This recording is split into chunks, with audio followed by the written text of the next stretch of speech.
ಕಾಂಗ್ರೆಸ್ನಲ್ಲಿ ಅಸಮಾಧಾನ ಸ್ಫೋಟಗೊಂಡಿದೆ. ಲೋಕ ಅಭ್ಯರ್ಥಿ ಆಯ್ಕೆ ವಿಚಾರಕ್ಕೆ ಸಂಬಂಧಪಟ್ಟಂತೆ ಕೈ ಶಾಸಕರು ಬೇಸರ ವ್ಯಕ್ತಪಡಿಸುತ್ತಿದ್ದಾರಂತೆ. ಹೈಕಮಾಂಡ್ ರಾಜ್ಯ ನಾಯಕರ ವಿರುದ್ಧ ಬೇಳೂರು ಕಿಡಿಕಾರಿದ್ದಾರೆ. ರಿಪಬ್ಲಿಕನದಲ್ಲಿ ಬೇಳೂರು ಗೋಪಾಲಕೃಷ್ಣ ಎಕ್ಸ್ಕ್ಲೂಸಿವ್ ಮಾತು.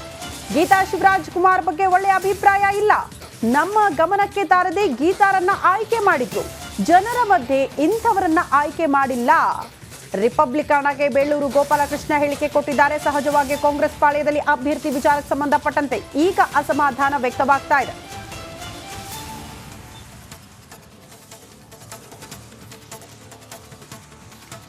ಚುನಾವಣಾ ಫಲಿತಾಂಶದ ಬಳಿಕ ಸಚಿವ ಸಂಪುಟ ಪುನರ್ರಚನೆ ವಿಚಾರ ಕೂಡ ಸಾಕಷ್ಟು ಕೇಳಿ ಬರ್ತಾ ಇರೋದು. ಒಂದಷ್ಟು ಜನ ಶಾಸಕರು ಕೂಡ ಅಭಿಪ್ರಾಯವನ್ನು ವ್ಯಕ್ತಪಡಿಸಿರುವಂಥ ಪುನರ್ರಚನೆ ಆಗಬೇಕಂತ ಈ ಸಂಬಂಧಪಟ್ಟಂತೆ ಮಾತಾಡೋಕ್ಕೆ ಹಿರಿಯ ಶಾಸಕರಾದಂಥ ಬೇಳೂರು ಗೋಪಾಲಕೃಷ್ಣ ಇದ್ದಾರೆ. ಮುಂಚೆ ಒಂದು ಮಾತನ್ನು ಹೇಳಿದರು, ಅಂದರೆ 10 ತಿಂಗಳು ಅಥವಾ 20 ತಿಂಗಳಿಗೆ ಅಧಿಕಾರ ಹಂಚಲಿ ಅಂತ. ಬಗ್ಗೆ ಮಾತಾಡೋಕ್ಕೆ ಬೇಳೂರು ಗೋಪಾಲಕೃಷ್ಣ ಇದ್ದಾರೆ. ಸರ್, ಈಗ ಫಲಿತಾಂಶ ಬಂತು, ಏನು ಅನಿಸುತ್ತೆ? ನಿರೀಕ್ಷೆ ಅಂತ ಆಗಿರಲಿಲ್ಲ, ಏನು ಯಾರ ಕಾರಣ ಏನು ಅಂತ ಅನ್ಸುತ್ತೆ? ಯಾಕೆ ಸಚಿವರಿಗೆಲ್ಲ ಜವಾಬ್ದಾರಿ ಕೊಟ್ಟಿದ್ರು? ಇಲ್ಲ, ಏನಾಗಿದೆ, ಕೆಲವು ಕ್ಯಾಂಡಿಡೇಟ್ಗಳು ಹೊಸಬರಾಗಿರೋದ್ರಿಂದ ಮತ್ತು ಏಕ್ದಮ್ ತಗೊಬಂದು ಹಾಕಿದ್ರಿಂದ ಕೆಲವು ನಮ್ಮ ಹಿನ್ನಡೆಗಳಾಗಿದೆ.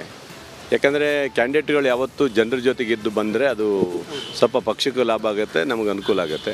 ಈ ಸರಿ ನಮ್ಮ ಶಿವಮೊಗ್ಗದಲ್ಲೂ ಹಾಗೆ ಆಗಿತ್ತು. ಅವರು 7 ವರ್ಷದ ಹಿಂದೆ ಬಂದಿದ್ದು ಈಗ ಬಂದಿರೋದಕ್ಕೆ ಜನರಲ್ಲಿ ಒಪಿನಿಯನ್ ಇರಲಿಲ್ಲ ಅನ್ನೋ ಅನ್ನಿಸ್ತದೆ. ಆದರೂ ಸಹ ಇಡೀ ರಾಜ್ಯದಲ್ಲಿ ಅವರು 26 ಗೆದ್ದಿದ್ರು BJPಯವರು. ಇವತ್ತು 17 ಸೀಟಿಗೆ ಬಂದಿದ್ದಾರೆ, ನಾವು 9 ಸೀಟಿಗೆ ಬಂದಿದ್ದೀವಿ. 1 ಸೀಟ್ ಇತ್ತು ನಮ್ಮದು.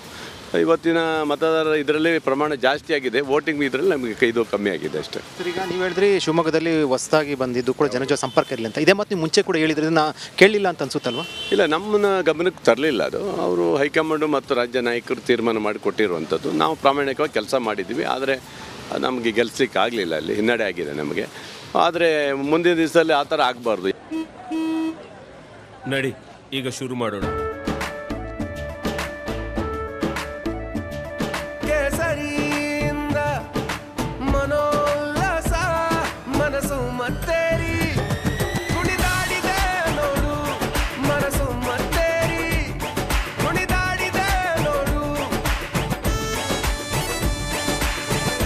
ಕ್ಷಣ ಕ್ಷಣವೂ ಆಚರಿಸಿ ಕೇಸರಿ ಹಬ್ಬ.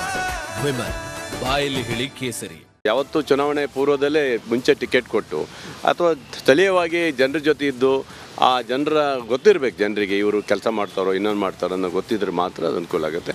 ಆದರೆ ನಮ್ಮಲ್ಲಿ ಏನಾಗಿದೆ, ಶಿವಮೊಗ್ಗ ಜಿಲ್ಲೆಯಲ್ಲಿ ಉಡುಪಿ, ಮಂಗಳೂರು, ಕಾರವಾರ, ಚಿಕ್ಕಮಗಳೂರು, ಶಿವಮೊಗ್ಗ ಅಂದ ತಕ್ಷಣ ಸ್ವಲ್ಪ ಮೇಲ್ಗಡೆ ನೋಡಿಬಿಡ್ತಾರೆ MP ಚುನಾವಣೆಯಲ್ಲಿ.